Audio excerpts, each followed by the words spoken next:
Вообще нам очень приятно, что в стенах нашего Башкирского государственного педагогического университета имени Мифтахидина Акмуллы вот уже второй год проходит республиканский форум, и называется он «Regenbogen 2013. Радуга 2013».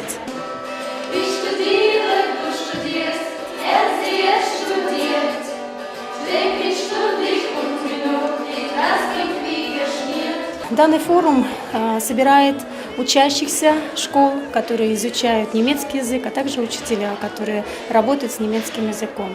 То есть основная цель данного форума – это популяризация немецкого языка в Республике Башкортостан. Но для нас, для всех не секрет, что в современном мире, в мире глобализации, в мире международных отношений иностранные языки играют особую роль. Учащиеся республики откликнулись, и учителя откликнулись на это мероприятие.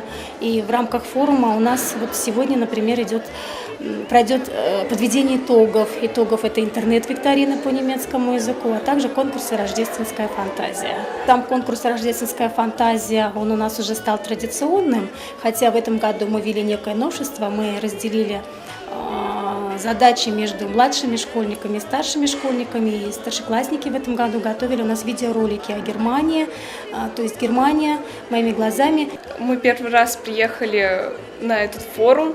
Наверное, этот форум дает нам большой опыт, больше знаний. Мы завели новых друзей здесь. Я собираюсь уезжаю учиться в Германию.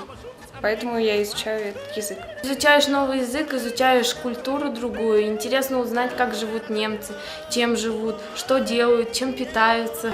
Не только учащиеся и учителя школ и гимназий города Уфы принимают участие в данном форуме, но и также наши районы. То есть к нам сегодня приехали учащиеся из Благовещенского района, Дюртюлинского района, Давлекановского района и других районов.